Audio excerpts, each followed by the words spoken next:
Bonjour, je suis Stéphanie Derwal, attachée scientifique au musée gallo-romain de Tongres. Donc ça fait 1 an et demi que je travaille à cette exposition d'Acchia Felix sur le passé antique de la Roumanie. Nous sommes donc ici à Tongres au musée gallo-romain, qui est une ville qui a un riche passé antique également, principalement romain. Et donc ça a été un vrai plaisir pour nous, quand Europalia nous a contactés, de consacrer une exposition à l'Antiquité de la Roumanie, puisqu'il y a plusieurs points en commun, la présence des Romains, la présence des Celtes également.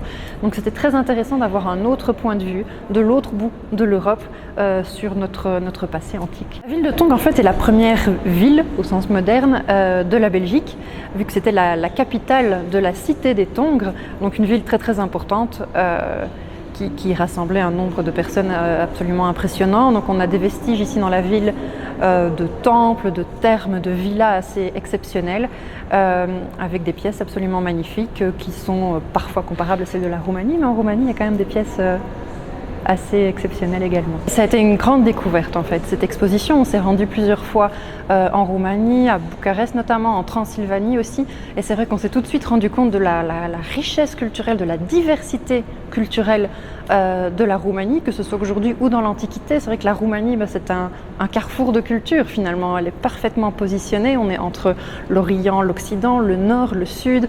Elle a également des terres d'une qualité incroyable. On est au bord de la mer Noire, des mines d'or, du sel, etc. Donc on a vraiment été marqué par cette richesse du pays en tant que tel, de son positionnement, et au niveau vraiment culturel, au niveau des objets, c'est absolument incroyable, toute période confondue.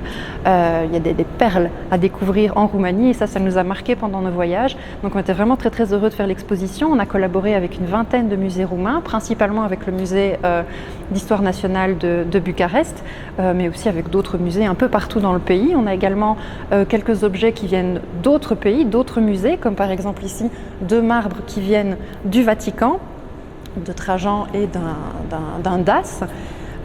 Donc voilà, pour faire des parallèles aussi avec le reste de l'Europe. Donc c'est vrai que ça nous tenait vraiment à cœur aussi, c'est quelque chose qui est récurrent au musée de Tongres, ce souci d'actualisation. Et la Roumanie est un parfait exemple, tant pour l'Antiquité que pour aujourd'hui, pour mener une réflexion sur les contacts, les échanges entre les peuples, entre les cultures, cette interculturalité qui se construit petit à petit. Donc chaque culture est vraiment riche de tous les contacts qu'elle a avec ses voisins. Et ça, c'est vraiment frappant en Roumanie, tant quand on étudie son passé que quand on se penche sur la Roumanie actuelle. Les gens ont une histoire très riche en termes d'interculturalité.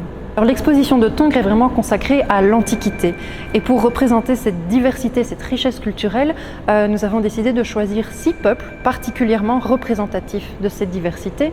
On a donc les Romains, qui sont également venus dans nos régions ici, notamment à Tongres.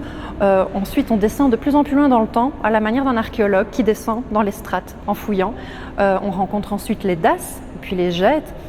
Et puis on va à la rencontre de 3 peuples immigrés de la Roumanie, les Grecs, les Scythes et les Celtes. Les Celtes qui étaient également présents dans notre région. Donc ça fait deux clins d'œil avec notre région, les Romains et les Celtes. Le principe reste le même, on se construit sur la diversité, et qu'on soit ici à Tongres, à l'extrême, on va dire, occidental de l'Europe, ou en Roumanie à l'extrême oriental, eh bien, il y a des peuples en commun, il y a des phénomènes en commun. Donc on a tous ce passé commun de richesse culturelle et de construction, strate par strate, faite de contacts, d'échanges. Il y a beaucoup de choses qui m'ont marqué. Tout d'abord, la richesse des objets en tant que tels. Non seulement, évidemment, des beaux objets en marbre, en or et en argent, mais également d'objets qu'a priori on pourrait qualifier de moins beaux, comme des terres cuites, mais qui ont une valeur qui saute aux yeux directement, une valeur notamment religieuse. On a notamment des terres cuites dans la section consacrée aux Daces qui sont vraiment intéressantes. Donc cette richesse en termes d'objets, et aussi le fait que chaque objet soit vraiment porteur d'une histoire complexe, qu'on arrive à lire cette interculturalité dans chaque objet, cette influence des différentes cultures. C'était vraiment quelque chose de très intéressant pour nous. Donc vous avez ici 2 amphores qui contenaient du vin en provenance de Rhodes et qui ont transité par les colonies grecques de la mer Noire pour arriver dans le territoire d'As, au cœur de la Transylvanie. Et donc au milieu, vous avez ce qu'on appelle des timbres amphoriques avec le nom du fabricant grec. Dans la partie inférieure, c'était le fabricant grec Satyros, et ce qui est intéressant, c'est que celui de la partie supérieure, en fait, c'est une imitation d'As. Donc les Daces, évidemment, ont commencé à faire du vin en Transylvanie, Et pour un vin qui avait moins de prix que le vin grec, vu qu'il n'était pas importé, ça avait moins de valeur. Mais pour faire passer leur vin pour un vin de plus grande valeur, ils ont copié les amphores grecques et ce principe de l'étiquette. Alors ici, vous avez 4 magnifiques bracelets en or massif. Au total, il y en avait 24 qui ont été découverts lors de fouilles clandestines. Et je pense que les autorités roumaines en ont retrouvé 13, si j'ai bonne mémoire. Ce sont des pièces absolument incroyables, obtenues à partir d'un lingot d'or. Ensuite, on a tiré des fils d'or, on a martelé les extrémités, fait des motifs avec des poinçons et tous les détails sont finement incisés. Ce sont des pièces absolument exceptionnelles par leur décor, mais aussi par leur poids. Quasiment 1 kg pièce, donc c'était vraiment très lourd. Et ce qui est intéressant, c'est que les archéologues se sont rendus compte que ces bracelets n'avaient pas été utilisés, ou alors vraiment très très peu. Donc l'hypothèse est que ces bracelets ont été portés peut-être lors de cérémonies, de rituels, et ils ont été enterrés rituellement dans la zone sacrée de Sarmizegetusa Regia, qui est le plus important centre religieux et politique d'Edas. Donc ici on est au cœur de la montagne de Transylvanie. Et ces dépôts rituels de bracelets étaient certainement réalisés par les rois ou par de grands prêtres d'As. Et sur le côté, à droite, dans la vitrine, vous voyez des exemplaires plus ou moins identiques, mais en argent ou en argent doré pour certains, qui sont en fait des copies des exemplaires dorés qui étaient réservés aux rois, sauf que ceux-ci ont été copiés par les élites de la périphérie et étaient réellement portés comme bijoux. Donc c'était un clin d'œil au symbole royal qui permettait aux élites d'affirmer leur statut et leur place dans la société d'As. Voilà, donc ici vous trouvez face à une vitrine qui contient notamment des phallaires, donc des décorations de vêtements ou de harnachements de chevaux. Ce sont des pièces d'As, à l'exception des 2 qui sont situées ici sur la gauche, un peu relevées sur un fond un peu différent, qui viennent de Bulgarie, où les Daces ont un moment également pris possession du territoire. Donc ça permet de faire une comparaison. C'est assez intéressant parce que ce sont des pièces qui font partie d'une même culture et qui se retrouvent ici à Tongres présentées dans la même vitrine. Et donc il y a des parallèles assez évidents. Ici vous avez le fameux trésor de Lupu. Tous les objets que vous voyez sur la droite étaient pliés pour rentrer dans l'objet qui est juste ici, qui est une importation d'Italie. Et alors les phallaires que vous voyez ici racontent en fait une histoire. L'histoire de cavaliers, que vous voyez ici sur la droite, qui sont revenus triomphants d'un combat et qui sont accueillis par une déesse ailée, qui est juste ici sur la grosse phallaire, qui est une déesse de la nature, des animaux sauvages. Elle est accompagnée de 2 figures féminines, peut-être des assistantes, des prêtresses. Et les 2 oiseaux, tout sur la gauche, qui tiennent un serpent dans leur bec, représentent la maîtrise de... comment je vais dire, la victoire du chaos, la victoire de l'ordre sur le chaos. Ici, nous sommes dans la section de l'exposition qui est consacrée au peuple Gète. Et vous avez sous les yeux donc un casque en or qui est absolument exceptionnel, trouvé en Roumanie bien naturellement. Il est réalisé à partir d'une fine feuille d'or qui a été martelée pour obtenir tous les motifs et ensuite finement ciselé. C'est un casque qui n'était pas très efficace sur un champ de bataille, donc il n'a jamais été porté lors d'un combat. C'est plutôt un casque de parade que les souverains Gètes, les rois, portaient lors de cérémonies ou de rituels et qui ensuite les emmenaient avec eux dans la tombe après la mort. Donc peut-être qu'ils pensaient que ce casque allait également les protéger dans l'outre-tombe. Sur le devant, vous voyez une paire de grands yeux qui sont absolument magnifiques. Au niveau du style, ils montrent une influence perse. Et ces grands yeux aidaient à protéger le souverain de tous les dangers. Il pouvait voir tous les dangers. Sur les côtés, sur les protège-joues, vous voyez un personnage en train de sacrifier un bélier. Une scène de sacrifice donc, et sur le protège-nuque qui est donc à l'arrière, il y a également des animaux fantastiques ailés, certains qui sont en train de dévorer, on le voit ici dans le bas, dévorer la patte d'un autre animal, et sur la ligne supérieure, on voit des animaux ailés avec une longue queue mais avec une tête humaine. Donc ici, on ne sait pas précisément interpréter les images, mais ce qui est certain, c'est que ça doit représenter un mythe Gète. L'objet qui figure sur notre affiche de l'exposition, c'est un objet absolument incroyable, d'une finesse absolue, qui vient de Poroina Mare. C'est un riton, une corne rituelle qui servait à déverser des gouttes d'eau ou de vin sur le sol. Si vous regardez vers l'avant la bouche du taureau, il y a un petit trou entre ses lèvres qui permettait de contrôler l'écoulement du liquide. C'est une pièce vraiment exceptionnelle qui montre toute la richesse de l'argette. L'argette va en fait, en quelque sorte, absorber les influences de l'art perse, de l'art grec, de l'art scythe et va combiner tout ça dans un art absolument exceptionnel. Donc, dans la partie inférieure, vous voyez une tête de taureau, c'est un symbole de force. Et dans la partie supérieure, vous voyez des femmes, deux sont assises et tiennent justement en main un riton identique à l'objet que vous voyez. Ce sont certainement des prêtresses et les autres figures debout qui les accompagnent sont sans doute des assistantes. À droite de l'objet, vous voyez une petite cruche avec une figure féminine tout à fait comparable à ce qu'on voit sur le riton. Cet objet provient en fait de Bulgarie, où les Gètes ont un temps également occupé des terres. Donc c'est de nouveau assez exceptionnel de pouvoir comparer, confronter deux objets issus d'une même culture, la culture gète, dans une même vitrine. Alors ici, nous sommes dans la section de l'exposition consacrée aux Grecs. Les Grecs arrivent en Roumanie vers 650 avant Jésus-Christ. Ils arrivent par bateau. Ce sont des groupes de colonistes qui s'installent et fondent des colonies. Quand ils arrivent avec eux, ils sont porteurs d'une identité grecque, de tout un bagage culturel. Ils sont vraiment fiers de revendiquer cette culture qu'ils vont garder quasiment intacte tout le long de leur présence en Roumanie. Ici, vous avez des objets qui illustrent la religion des Grecs. Sur la droite, un relief avec les trois moires qui sont les divinités du destin, ce sont des divinités typiquement grecques. Au milieu, un relief plus petit qui montre la déesse Cybèle, qui est une déesse que les Grecs ont ramenée de régions orientales. Et tout sur la gauche, vous voyez des petites pointes de flèches qui sont en fait des ex-voto que les Grecs offraient au dieu Apollon Iétros. Iétros signifie guérisseur en grec.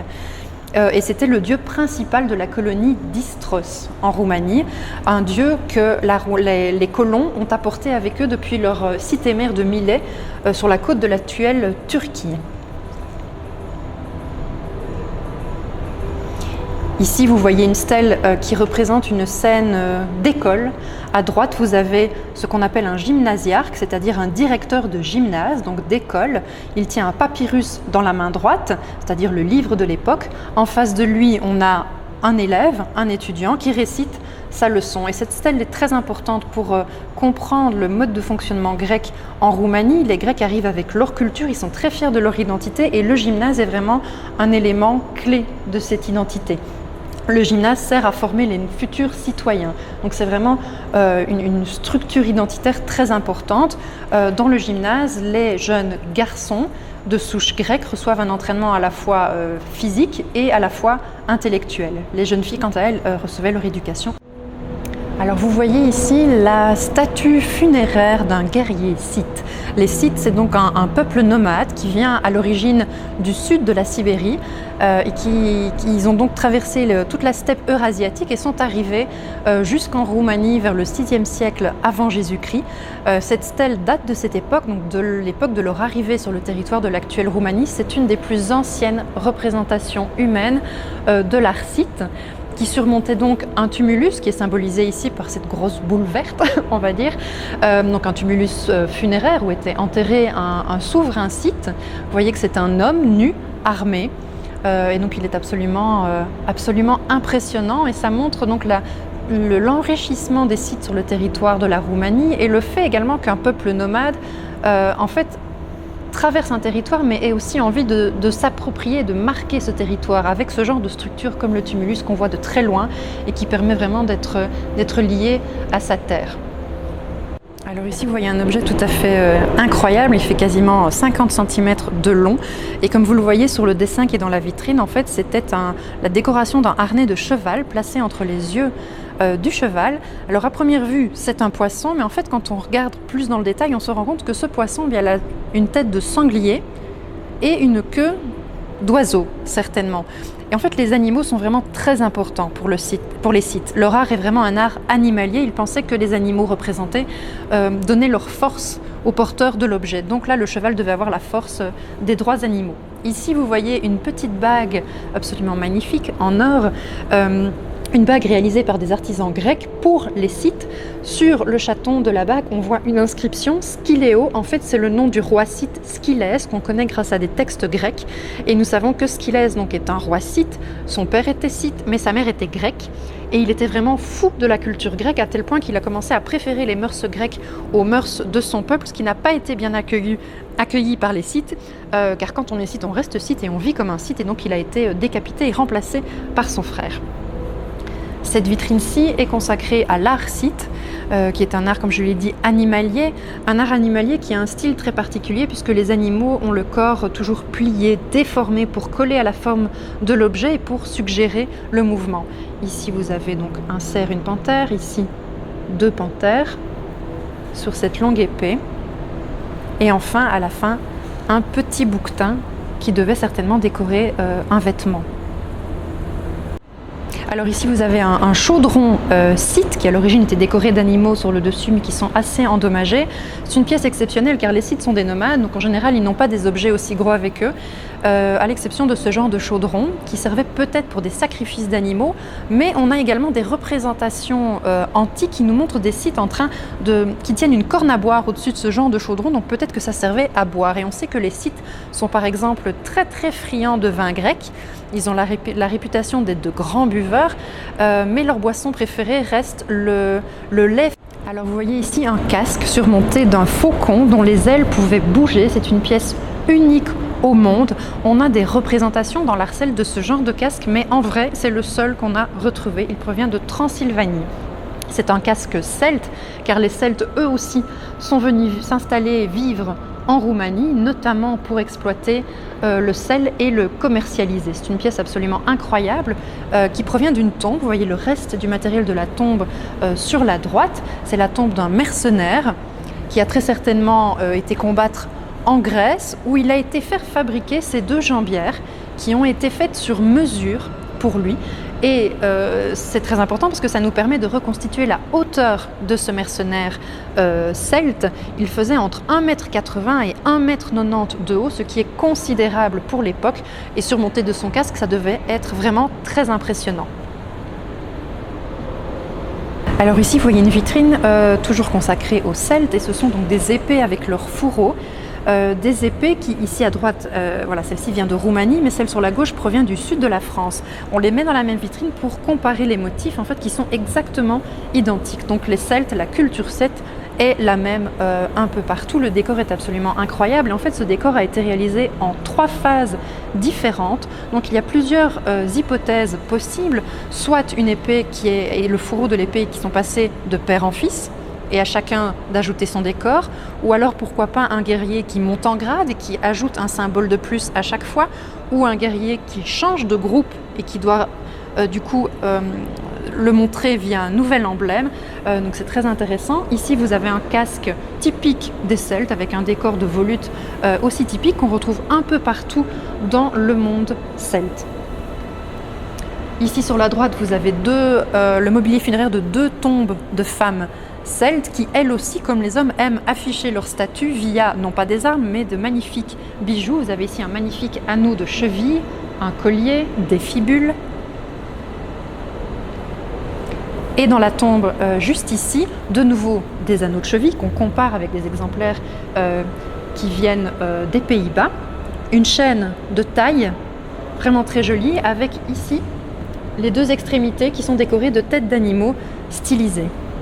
Et sur la gauche, vous voyez un collier fait de perles en pâte de verre et la perle du milieu qui pend dans le bas est décorée de 2 visages qui s'opposent et qui représentent sans doute une opposition. Est-ce que c'est le jour et la nuit, la vie et la mort, l'homme et la femme? On ne sait pas.